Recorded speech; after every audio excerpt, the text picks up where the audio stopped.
From the WCTV studios, this is the award-winning Eyewitness News. Good afternoon. A former Franklin County correctional officer accused of sexually molesting 2 children at his home is on trial today. Former Franklin County correctional officer Clyde Hamilton is in court right now, accused of molesting 2 family members.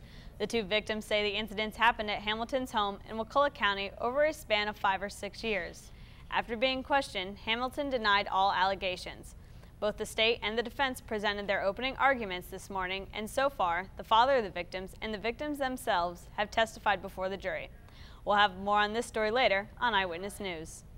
2 brothers are behind bars charged with trafficking cocaine throughout southwest Georgia. The Pelham Police Department says drug kingpins Corey and Curtis Brown were arrested Friday, following an 8-month-long investigation.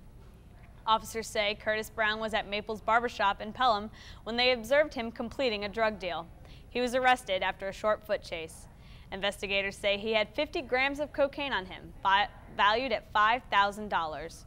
Officers also arrested Corey Brown at the barbershop for an outstanding warrant for the sale of cocaine.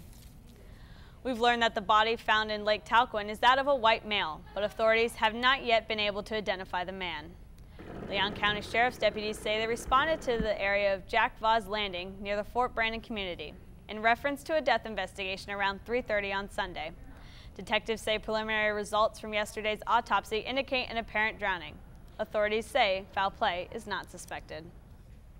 We now know that the Tallahassee man who died Sunday in a motel fire in Mexico Beach was an FSU employee. This video from our sister station WJHG in Panama City. Authorities are still investigating what caused a Mexico Beach hotel fire that claimed Rodney Evans' life just before noon Sunday. First responders found Evans and pronounced him dead at the scene. The medical examiner's office, Florida State Fire Marshal, and Mexico Beach authorities continue their investigation. At this time, they do not know what caused the fire and are not saying where it started. It took fire crews about 20 minutes to knock out the fire that completely destroyed only that one room. Evans had worked for Florida State since 1995 in the IT department. Deputies have released the identity of a South Georgia man who died after losing control of his car near a local creek. The Colquitt County Sheriff's Office says 30-year-old Derek Chester of Albany, Georgia, overcorrected his Nissan Sentra and went off the right shoulder into the creek. It all happened early yesterday morning on Highway 37 East. Divers who recovered Chester's body say he was the only victim in the crash.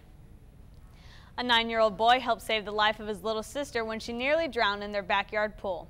Tristan Sagan from Mesa, Arizona was inside playing video games when his grandma discovered his little sister was missing. Tristan and his mom went running into the backyard to find the 2-year-old lying helpless in the pool. The young hero quickly pulled his sister out and began CPR. Well, I told my grandma to call an ambulance, and the neighbor came over and I did CPR on her, and she was starting to breathe a little bit. The infant stroller was found floating in the pool, so Tristan believes she must have fallen in reaching for her toy. He saved her life by giving the infant chest compressions and rescue breaths before the ambulance arrived. Surprisingly enough, the boy said he learned how to do this all from watching TV. President Obama is trying to bring his deficit message to the country. This morning, he held the first of 3 town hall meetings he scheduled for this week. He hopes to try and make his case that his strategy is the best way to bring spending down. Tara Merger reports from the White House.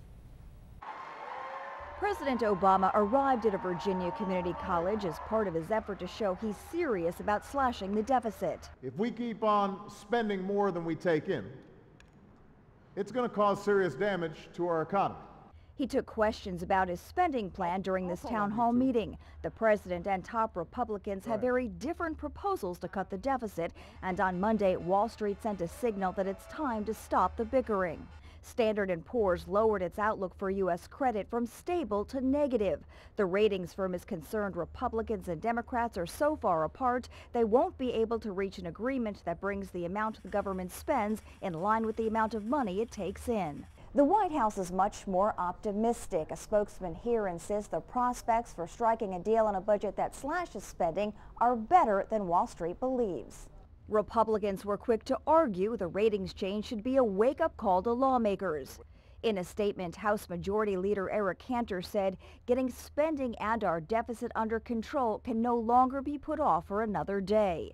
Another downgrade would have serious consequences for everyone. Mortgage rates would go up, retirement accounts would get smaller, and corporations would have to pay more interest on loans. That's something both parties hope to avoid when they take up the budget debate again after lawmakers return from their spring break. Tara Mergener, WCTV Eyewitness News. Coming up, a man sees a twister headed straight for his truck. Does he panic? Far from it, and we have the tape. And that tornado was just one of hundreds that descended on the country last weekend. We'll look at the massive cleanup effort next.